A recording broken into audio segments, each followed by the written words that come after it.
old man sat by the edge of a river, crying. A monk passed by and asked him, "Why are you crying?"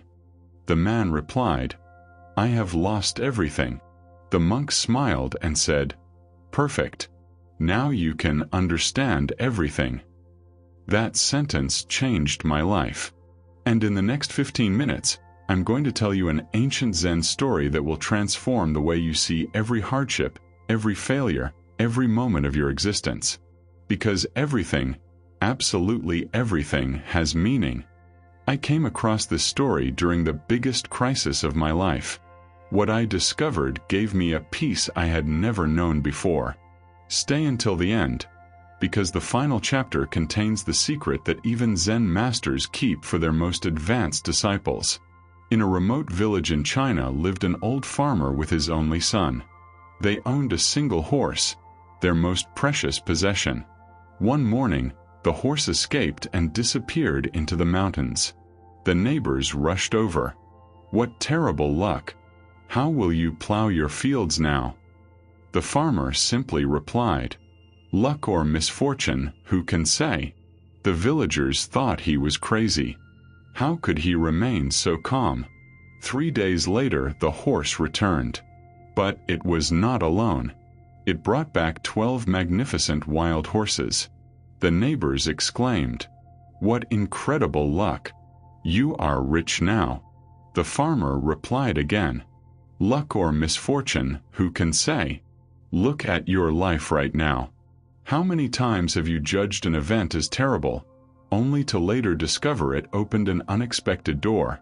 Remember this phrase. Who can say? Let it become your mantra."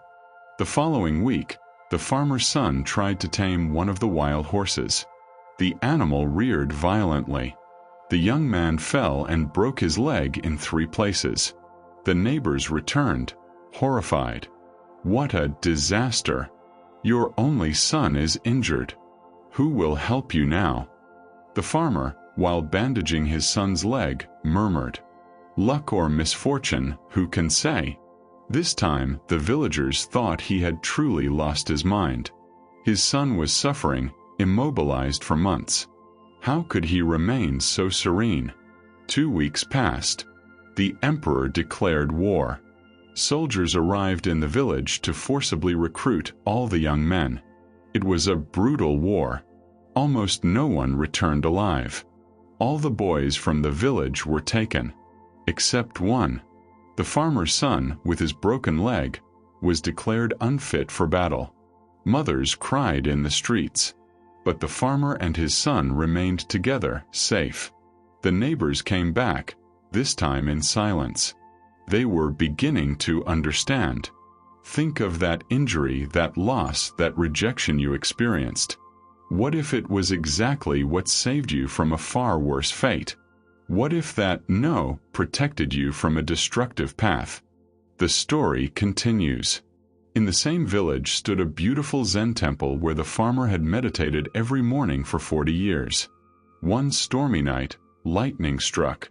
The temple caught fire. Within hours, nothing remained but ashes. The head monk was devastated.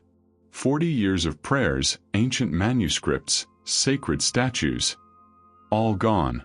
My entire life was useless, he sobbed. The farmer was there, looking at the ruins. He placed his hand on the monk's shoulder. Luck or misfortune, who can say? The monk grew angry. You don't understand. That was my reason for living. How can you say that? The farmer smiled gently. The temple was made of wood. But did the fire burn your wisdom? Did it destroy your ability to meditate? Did the flames touch your inner peace? The monk fell silent. The temple was a shell. Now you can build the real temple. The one no one can burn. The temple within you. 3 months later, the monk had not rebuilt the building. Instead, he taught under a tree. More people came to listen than ever before. Without walls, his teachings reached the heart of the entire village. What burned in your life? A relationship? A project? a career? What if that was just the shell? What if who you truly are cannot burn? Now I'm going to reveal something I've kept hidden until now. This farmer was not an ordinary man. He was a former samurai who had abandoned everything after killing his best friend in a meaningless battle. He had been searching for the meaning of that tragedy for 20 years. One day, a young man arrived in the village. He desperately sought a Zen master. "I want to know my purpose in life," he pleaded. "I'm 35 and I feel lost." The farmer invited him to work with him for a week. No meditation, no mystical teachings, just plowing, planting, harvesting, feeding the horses, repairing the fence. The young man grew frustrated. "When will you teach me wisdom?" "I am teaching you now," the farmer replied. On the 7th day, as they repaired a broken wheel, the farmer asked, "This wheel, what is its purpose?" "To make the cart move." "And if the wheel breaks?" "Its purpose is to be repaired." "And if it cannot be repaired?" "Its purpose is to become firewood to warm someone." The farmer smiled. "You understand. Your purpose is not a fixed destination. It is what the present moment asks of you. If this story resonates with you, if you feel it's changing something inside you, subscribe now. Because what I'm about to reveal in the next chapters is even more powerful. We're going to discover the farmer's ultimate secret, the moment everything connected for him. And I will give you the practical tool he passed on to his disciples to find peace in any situation. Click subscribe. Turn on the bell. Let's continue together. 10 years after the young man's arrival, a powerful warlord passed through the village with his army.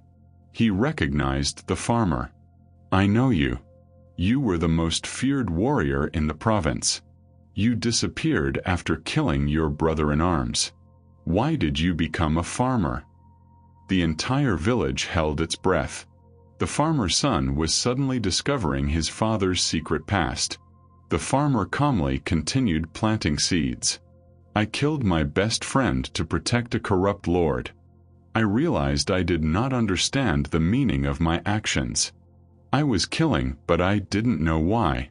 So I stopped." The warlord sneered. "And now you know the meaning?" "No," the farmer said, standing up. "But now I live with the unknown. And that is my peace." "You are a coward. You ran away." "Maybe. Luck or misfortune, who can say?" The warlord, furious, drew his sword. "I should kill you for your insolence." The farmer did not move. He looked him straight in the eyes. "If you kill me, you will give meaning to my life that I do not yet know. If you let me live, you will give meaning to your mercy. Either way, everything will have meaning. Do what you must." The warlord trembled. Something in the farmer's absolute calm disarmed him. He sheathed his sword and left without a word. His son ran to him. "Weren't you afraid? Fear is a judgment about what has not yet happened. Why would I judge the unknown?" The farmer grew old. At 80, he knew his death was near. His son, now a mature man, asked him, "Father, you've lived by your principle your whole life. But facing death, are you afraid? Do you have regrets?" The old farmer smiled, more serene than ever. "Let me tell you what really happened the day I killed my friend." They had been in battle. His friend fought beside him. Suddenly, an enemy disarmed him.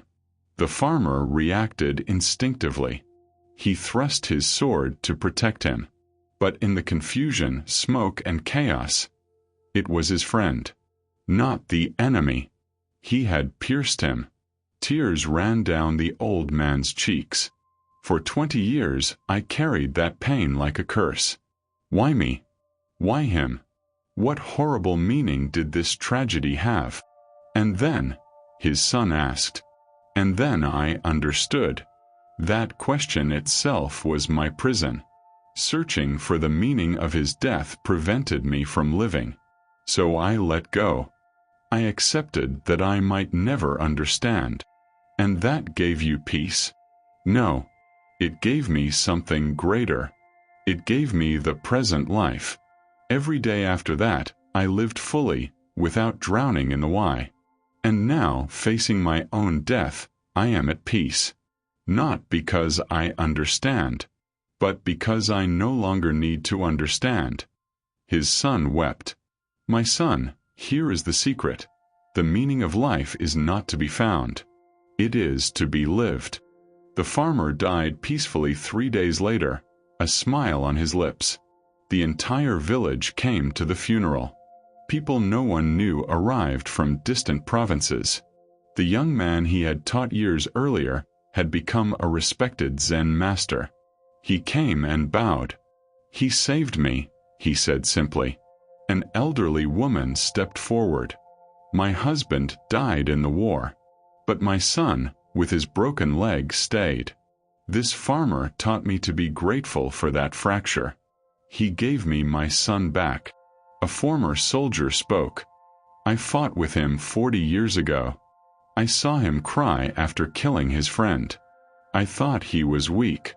Now I understand he was the bravest of us all. He had the courage to stop, to question, to change."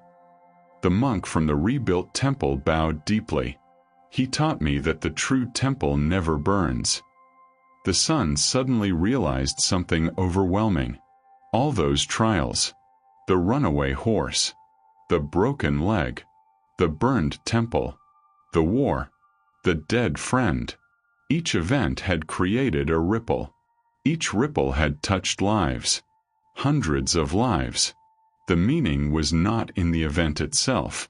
The meaning was in everything that flowed from it, in the choices made afterward, in the silent transformations. It's not that everything happens for a reason. It's that everything can become a reason if you choose to live fully from that point forward. So now I ask you, what is the event in your life you judge as the worst? That betrayal, that job loss, that breakup, that illness, that loss. Are you still searching for its meaning? Stop. The farmer would not have asked you to find the meaning. He would have asked, "And now what will you do from this point?" Because meaning is created. It is not found. Here is the practical tool he passed on, the one I promised you. Whenever an event shakes you, repeat these 3 sentences. Luck or misfortune, who can say? This suspends immediate judgment. What does this moment ask of me now? This brings you back to the present and useful action. I choose to make this a meaning, not search for a meaning. This makes you a creator, not a victim. I applied these 3 phrases to my own life. When I lost my job, when my relationship collapsed, when my health failed me. And you know what? I'm not saying it was easy. I'm not saying I didn't suffer. But I stopped drowning in the why. And I started living the now. This ancient Zen tale is not just a beautiful story. It's a way of living. It's a daily choice. The farmer died in peace because he lived in peace. Not a passive peace. An active peace. A peace that dances with the unknown. If this story touched something in you, if you feel it will change the way you see your life, do 2 things now. First, subscribe. Turn on the bell. Because I share stories and wisdom like this every week. Stories that transform, heal, awaken. Second, share this video. Do you know someone struggling with the meaning of their life? Someone stuck in a painful why? Send them this video. You might change their life today. And in the comments, if you want, share in 1 word. What event in your life will you stop judging today? No details needed. Just 1 word. For you. To mark this moment. I'll see you very soon. And remember the farmer's words. The meaning of life is not to be found. It is to be lived. Luck or misfortune, who can say? Maybe watching this video today was exactly what you needed. See you soon.